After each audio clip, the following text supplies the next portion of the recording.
चलिए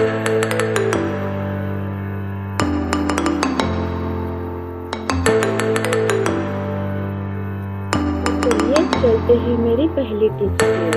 यहाँ पे मैंने नॉन स्टिक पैन ले लिया था। इस पे मैं हमेशा चपाती बनाती हूँ, पराठे बनाती हूँ।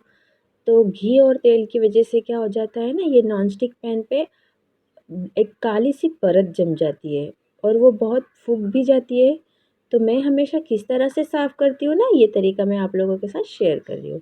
मैं इसे हल्का सा गरम कर लेती हूँ मीडियम फ्लेम पे, और मैं उससे ऊपर की तरफ से लगातार इस चम्मच की सहायता से इसे निकालते रहती हूँ। इससे क्या होता है ना, पूरी परत जो जम जाती है ना, वो बहुत आसानी से निकल पाती है। गैस को मैं बंद कर दूँगी और आपको मैं बता रही हूँ कि मैंने कितना काली-काली परत जो जम गई थी ना, वो मैंने यहाँ पे निकाल दिया है। तो अब मैं आपको पैन को घस के बताती हूँ, मेरे तवे को। बहुत आसानी से निकल पाता है, बस इसे आपको हल्का सा गरम करना है और इसे घस लेना है।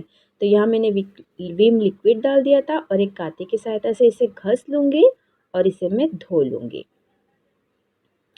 अगर आपको ये तरीका नहीं करना है फ्रेंड्स, तो आप विनेगर, सोडा, इससे भी साफ़ कर सकते हो। यहाँ पे मैं आपको बता रही हूँ कि ये मैंने साइड की परत नहीं निकाली है गरम करके।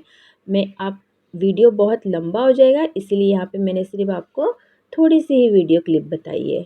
अब मैं थोड़ी देर से इसे साइड से भी निकाल लूँगी गरम करके। तो आप देख सकते हैं कि बीच में की कितनी परत जो है वो ख़त्म हो चुकी है। बस आपको अगर इस तरह घर में पैन को साफ़ करना है तो ये तरीका बहुत सिंपल और आसान है। जब भी आप चपाती पराठे बनाते हो, जब पैन गर्म ही रहता है तवा, तभी भी आप इसे तुरंत ही साफ़ कर सकते हो। ज़रूरी नहीं कि आपको बाद में ही साफ़ करना है गरम करके। जब आपका चपाती पराठा कुछ भी बनाना हो गया हो, तब पैन हल्का सा गर्म ही रहता है, तभी भी आप इसे साफ़ कर सकते हो। तो चलिए चलते हैं मेरी दूसरी टिप्स की ओर। यहाँ पे मैंने खोबरा किसने ले ली है। मैं हमेशा इसमें गाजर, मूली या पत्ता गोभी, कभी कभार कुछ ना कुछ मैं इसे खींचते ही रहती हूँ। तो ये खींचनी मेरी पुरानी हो गई है और इसमें ना धार नहीं है। मैं जब भी खोबरा घिसती हूँ ना मसाले के लिए, तो वो घिसे ही नहीं जाता है, बहुत वक्त लग जाता है घिसने में। तो यहाँ पे मैं आपको इसकी टिप्स बता रही हूँ कि इसमें किस तरह से धार करी जाए। तो दिवाली में अक्सर दिए तो होते ही हर किसी के घर में फ्रेंड्स। तो बस इस दिए को मैं लूँगी और इस घिसनी में सारी जगह पे मैं इसे घस डालूँगी। उससे क्या होगा ना, ये घिसने में ना धार बन जाएगी फ्रेंड्स, और नीचे जो मिट्टी बचेगी ना दिए की, उसका भी मैं इस्तेमाल करूँगी आगे। तो यहाँ इसी तरह मैं ये सारे दिए को घस लूँगी और इस घिसने पे अच्छे से धार आ जाएगी। जब भी मैं इसमें कुछ घिसूँगी, गाजर, मूली, पत्ता गोभी, तो वो जल्दी से घिस जाएगी। अगर आपके पास में दिए नहीं है फ्रेंड्स, तो ऐसा मटका होगा ना, वो भी आप इससे घस सकते हो। तो यहाँ पे मटका या दिया आप किसी से भी धार बना सकते हो। तो यहाँ पे मेरा घसना हो गया था। अब मैं इसमें थोड़ा-सा विम लिक्विड डाल के इसे घस लूँगी और पानी से धो लूँगी। तो आप देख सकते हो ये कितनी अच्छी तरह से इसमें धार आ गई है। शायद आपको नहीं दिख रहा होगा, पर इसमें अच्छी तरह से धार आ गई है।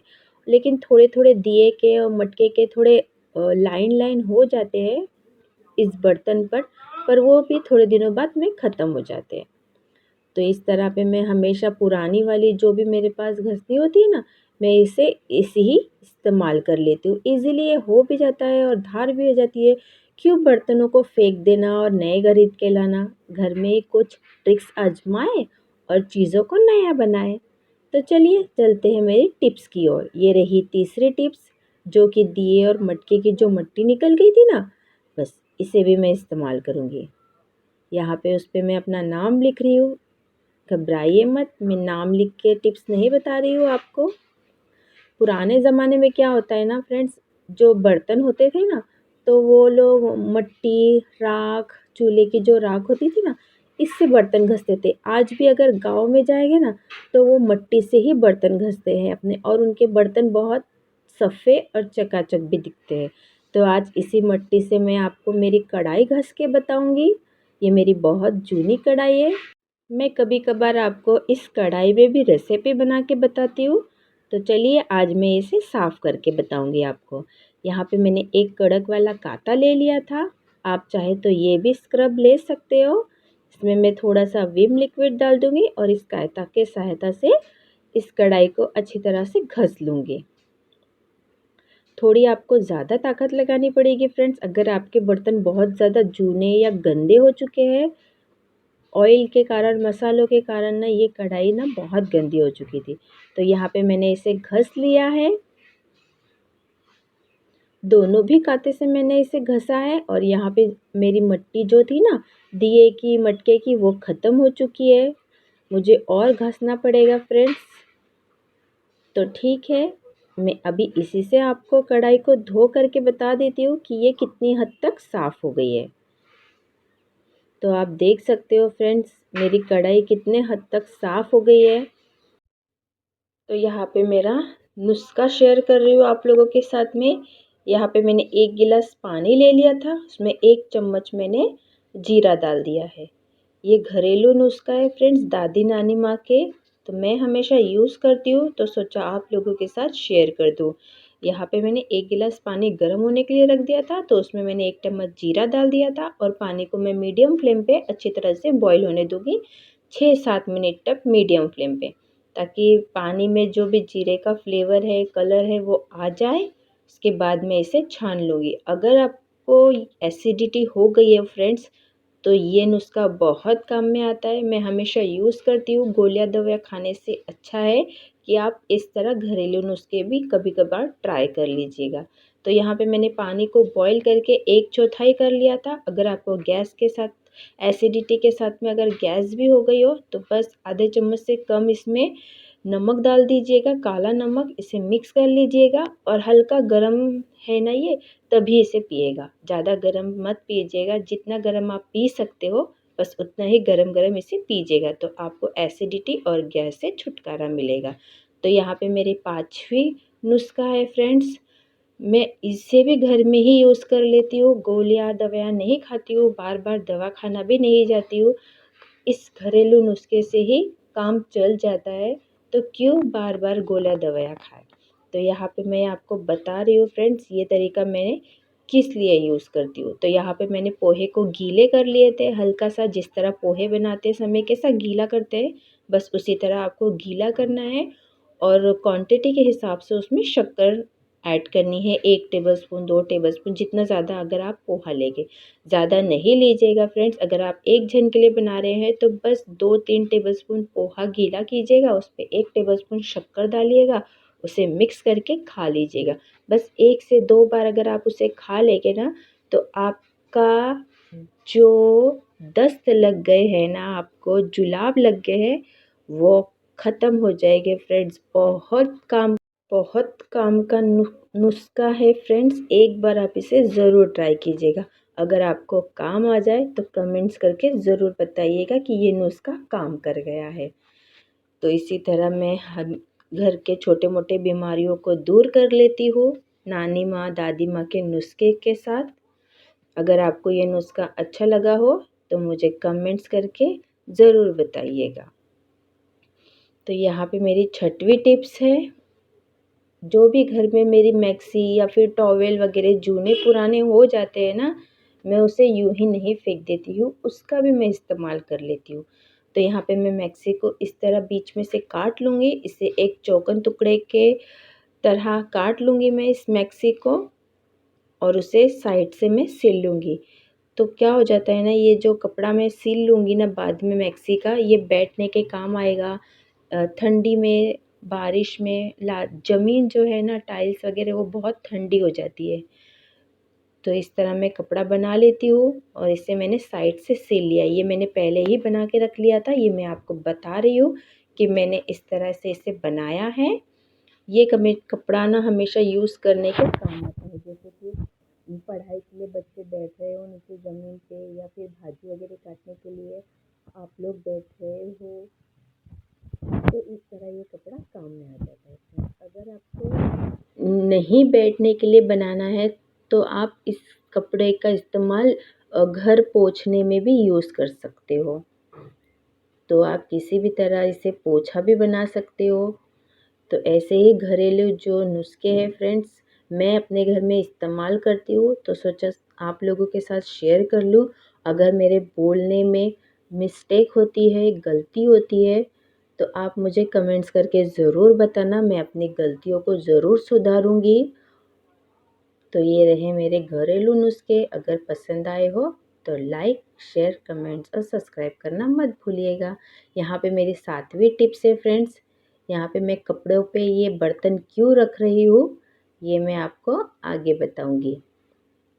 जब भी कुछ गरम गरम खाना बन जाता है तो उसे लाके हम सीधा लादी पे, हम लादी कहते हैं फ्रेंड्स टाइल्स को, तो गरम गरम खाना बना के हम सीधा लाके उसे इस लादी पे रख देते हैं।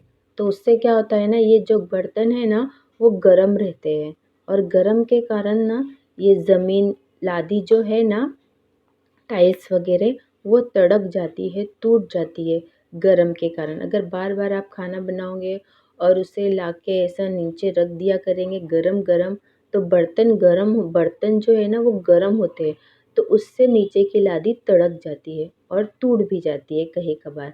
मेरी लादी के साथ ऐसा बहुत बार हुआ है। ये नुस्खा मुझे मेरी फ्रेंड ने बताया है कि इस तरह मैं ऐसा करूँगी ना कि इसे स्टैंड पे रखूँगी, तो मेरी लादी जो है ना वो तड़कने से, टूटने से बच जाएगी। बहुत अच्छी टिप्स है।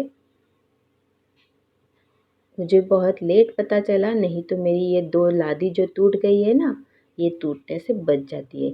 अब मैं जब भी खाना बनाती हूँ ना, तो खाना सीधा नीचे ज़मीन पे नहीं रखती हूँ, उसे स्टैंड पे रखती हूँ या फिर कपड़े पे रखती हूँ। अगर आपके पास स्टैंड है तो आप स्टैंड का इस्तेमाल कीजिएगा, नहीं तो आप कपड़े पे भी रख सकते हो। बहुत ही घरेलू सिंपल सा टिप्स है फ्रेंड्स, इसे ज़रूर फॉलो कीजिएगा अगर आपकी लादी भी इस तरह टूट गई हो तो। कैसी लगी फ्रेंड्स मेरी ये टिप्स? अगर अच्छी लगी हो तो ज़रूर कमेंट्स करके बताना। तो यहाँ पे मेरी 8वीं टिप्स है। बहुत बार ऐसा होता है कि फ्रिज में सब्जियां काट के रख देते हैं, तो उस वजह से क्या हो जाता है ना, उस सब्जी की स्मेल से पूरे फ्रिज में हो जाती है। जैसे कि फूल गोभी हो गई, पत्ता गोभी हो गई, या फिर मूली को काट करके रख दो, या फिर बची हुई सब्जियां जैसे कि मटन हो गया, या फिर और भी कोई अदर सब्जी अगर खुली रख दी हो, तो उसकी स्मेल ना पूरे फ्रिज में हो जाती है। तो वो स्मेल ना आए फ्रिज में, उसके लिए मैं यहाँ पे आपको एक टिप्स बता रही हूँ। मैं अपने घर में यूज़ करती हूँ, तो सोचा आप लोगों के साथ में भी शेयर कर दूँ। बहुत सिंपल सी है, बिना खर्चे वाली टिप्स है फ्रेंड्स। एक बार आप इसे ज़रूर ट्राई कीजिएगा। न्यूज़पेपर का एक टुकड़ा लीजिएगा, उसे इस तरह गोल करके उसे गीला कर लीजिएगा और उसे हल्का सा पानी निथार लीजिएगा। ज़्यादा गीला नहीं रखना है आपको, बस इसे हल्का सा इसे निचोड़ लीजिएगा, और इस न्यूज़पेपर को 1-2 जगह आपको इस तरह गीला करके रख देना है। इससे ना आपके फ्रिज में जो भी स्मेल आ रही है ना, वो ये न्यूज़पेपर अपनी ओर खींच लेगा। उसके बाद ये न्यूज़पेपर को आपको फेंक देना है। तो बहुत ही अच्छा नुस्खा है, बहुत ही सिंपल है, बिना खर्च का।